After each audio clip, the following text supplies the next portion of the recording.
Thank you, Madam Speaker. We've spoken before on this floor about getting to yes. In business, you can approach negotiations, you can approach transactions, you can approach business from a couple of perspectives.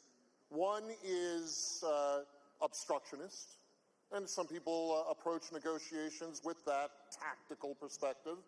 But the better one, Madam Speaker, is constructive and engaging. And this is, in business circles, the getting to yes. It's approaching policy, negotiations, deals, transactions, with the idea of how do we get to a place that we can agree and get something done proactively.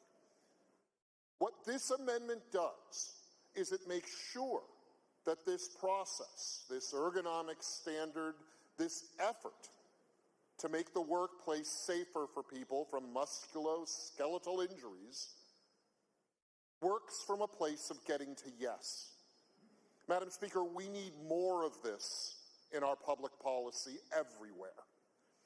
This will keep the underlying bill on the right track.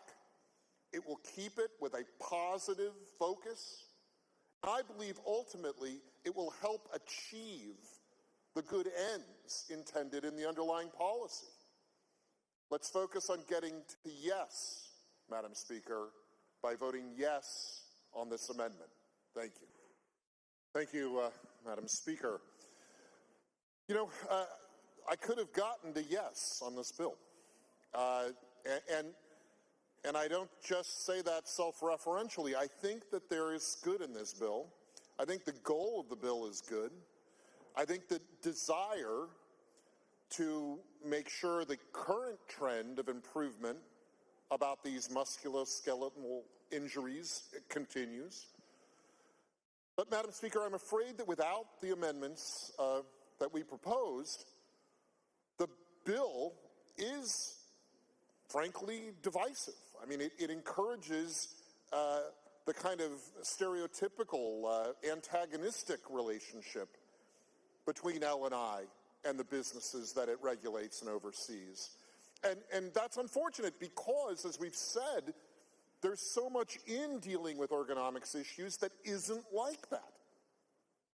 That is more collaborative. That is the way many of us want to see the relations between regulatory agencies and the businesses and ventures and entities that they oversee. We want to see them have that collaborative relationship.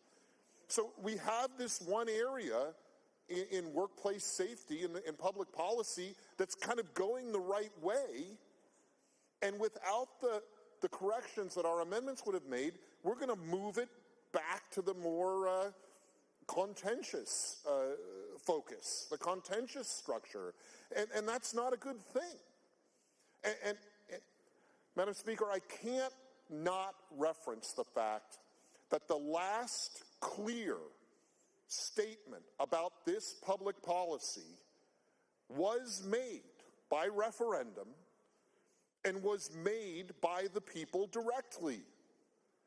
And this is a theme we've seen tonight, Madam Speaker.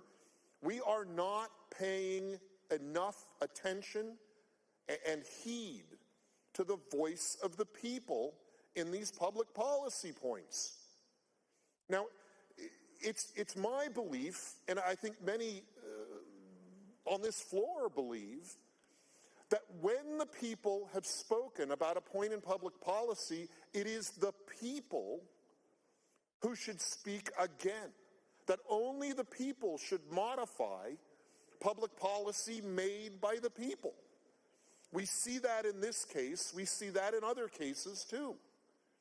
So it's a tragedy, Madam Speaker. I could have gotten to yes. I could have asked you for a yes vote on this.